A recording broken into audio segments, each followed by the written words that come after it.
Assalamualaikum warahmatullahi wabarakatuh. Sahabat-sahabat, kali ini saya sedang berada di Pondok Pesantren Darul Quran Al-Ghazali di Wonosari, Bondowoso, di mana banyak sahabat yang bertanya tentang pondok pesantren ini dan juga tentang masjidnya yang luar biasa. Oke, untuk itu, untuk mencari tahu, mengetahui bagaimana perjuangan pendiri pondok pesantren ini untuk mendirikan pondok pesantren dan mendirikan masjid yang megah di tengah sawah, yang nantinya masjid tersebut akan memberikan dampak yang positif, bisa digunakan untuk ibadah untuk para santri dan juga masyarakat. Kita cari tahu untuk selanjutnya. Tetap stay di Advokat Muda Official.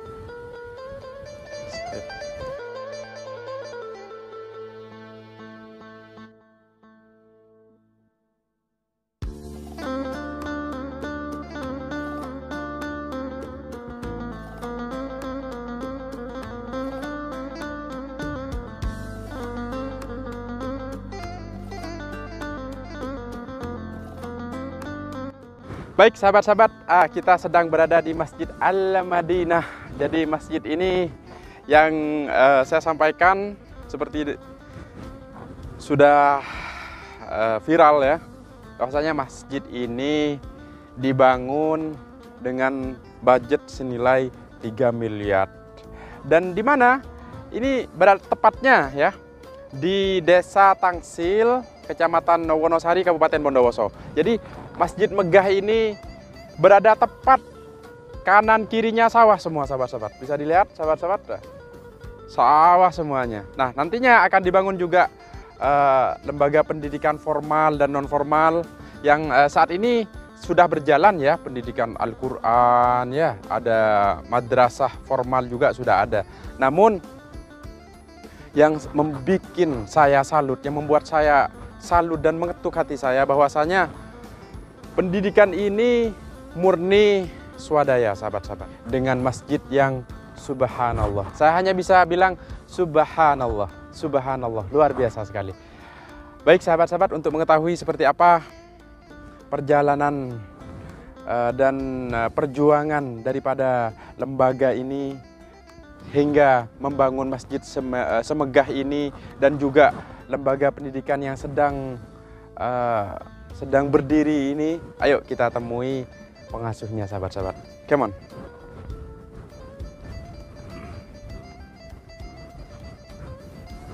Sahabat-sahabat, kita akan masuk ke masjidnya dan kita akan bertemu dengan pengasuh daripada Pondok Pesantren Darul Quran Al-Ghazali ini, dan juga sebagai generator bagaimana masjid ini bisa berdiri tegak dan kokoh. Mari sahabat-sahabat.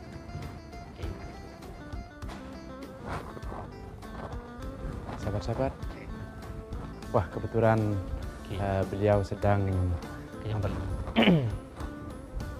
mengontrol pembangunan masjid ini sahabat-sahabat.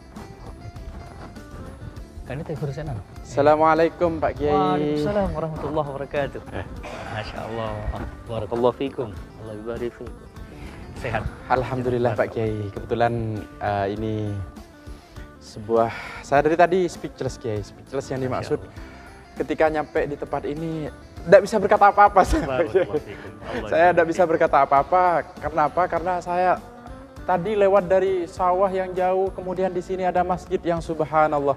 Maka dari itu saya ingin waktunya Pak Kiai untuk bercerita bagaimana berdirinya masjid ini dan juga bagaimana lembaga ini berdiri Kiai.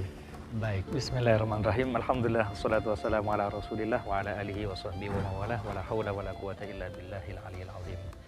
Awal mula berdirinya Masjid Al-Madinah. Al-Madinah.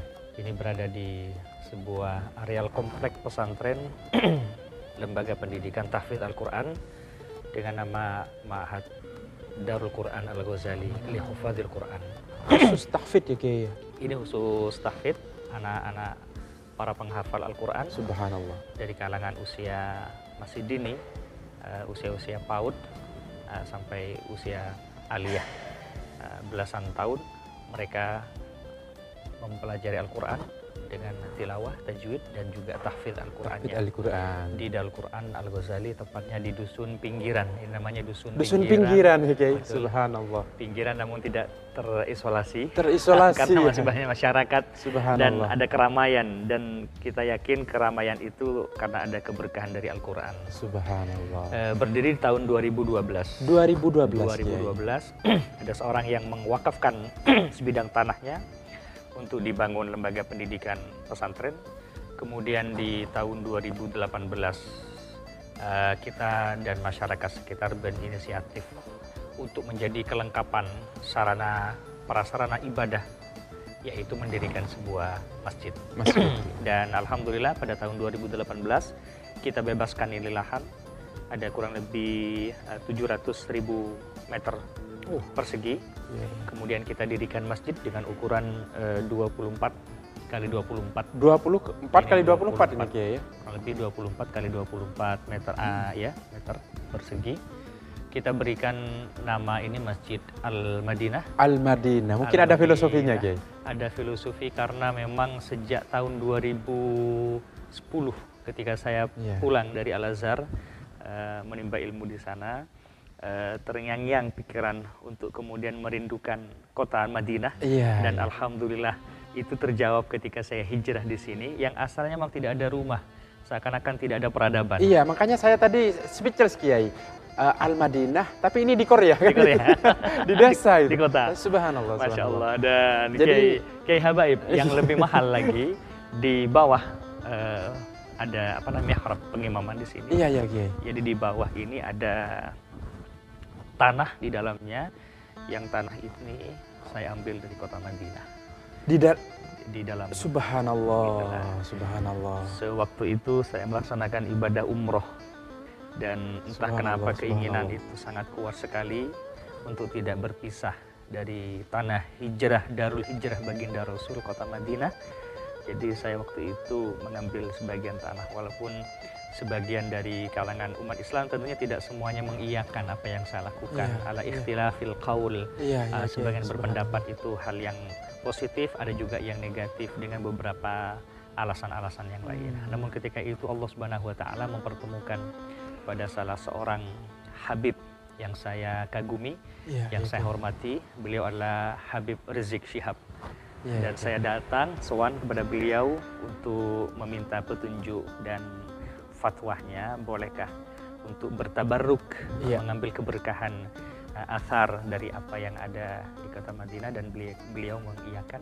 Sehingga itulah mungkin menjadi alasan untuk kemudian bertabaruk dengan kota Madinah, Masjid Al-Madinah. Semoga juga menjadi masjid yang insya Allah nafi'an lil jami', mampu memberikan manfaat dan keberkahan kepada seluruh umat Islam. Baik. Kalau saya lihat Kiai dari konstruksi, dari bangunannya, dan juga dari dari konstruksi yang kokoh ini Kiai, untuk budget sendiri masjid ini sepertinya tidak sedikit Kiai. Kalau saya asal mengira-ngira aja Kiai, ke 2-3 miliar habis Kiai. 3 miliar ya.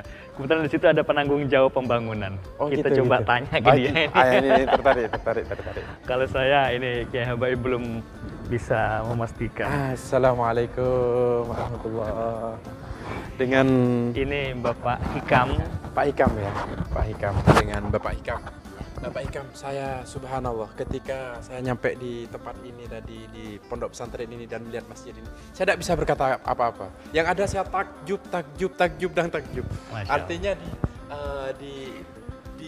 seperti di pemandangan persawahan ini ada masjid yang megah, kokoh berdiri seperti itu. Ini makanya saya terbata-bata ngomong ini, saya mohon maaf. Jadi untuk pembangunan ini sendiri menghabiskan biaya berapa, Pak? Kalau sampai sekarang itu insya Allah kurang lebih dari 2 miliar ya. 2 miliar itu yang membutuhkan biaya banyak. Alhamdulillah penelitian tidak beli, sepertinya konstruksi kayu di depan sampai pilar-pilarnya itu kan sudah tidak beli. Alhamdulillah. Diperkirakan kalau saya sendiri ngereken ya. Paling enggak nih 3 miliar, 4 miliar habis saya bilang tadi. Ini sampai selesai kira-kira membutuhkan kebutuhan ini 2,5. 2,5. Ini ini sudah berapa persen, Pak? Ini 75%. 75%. Iya. Subhanallah. Terima kasih Pak Hikam, terima kasih. Informasi yang sangat bermanfaat. Kiai ini juga apakah saya sendiri takjub Kiai, apakah untuk ya Allah, saya sampai bingung ini mau berbicara apa, saya sampai bingung Kiai. Apakah ketika masyarakat ingin membantu agar ini masjid 100% selesai, apakah jika diperkenankan bisa masyarakat membantu Kiai?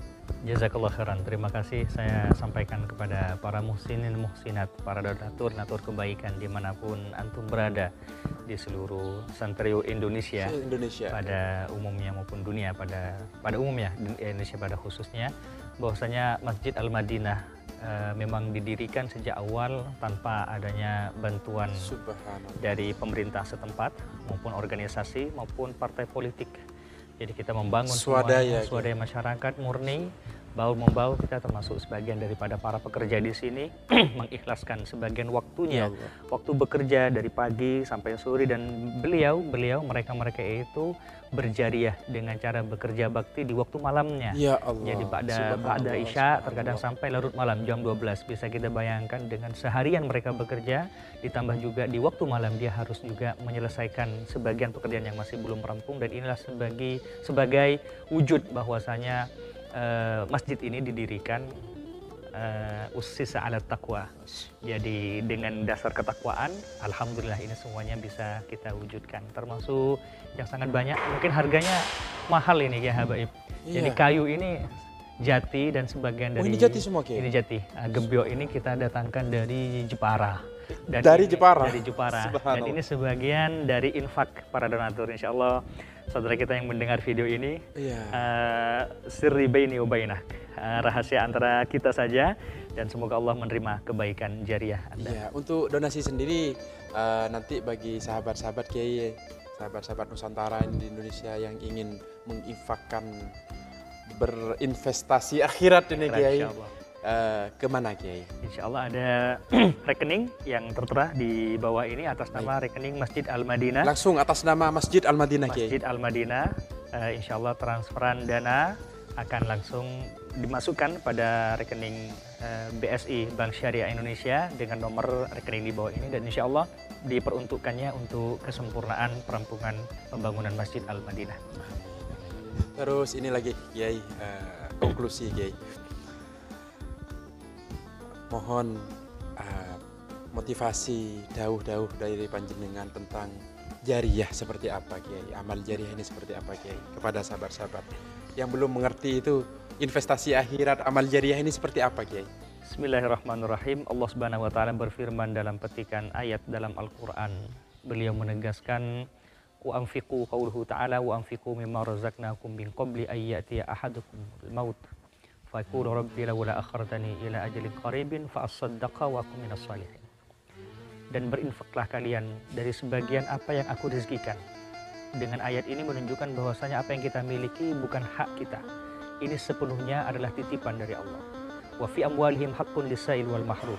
Dan apa pada kita yang kita miliki itu ada hak orang lain yang harus kita serahkan.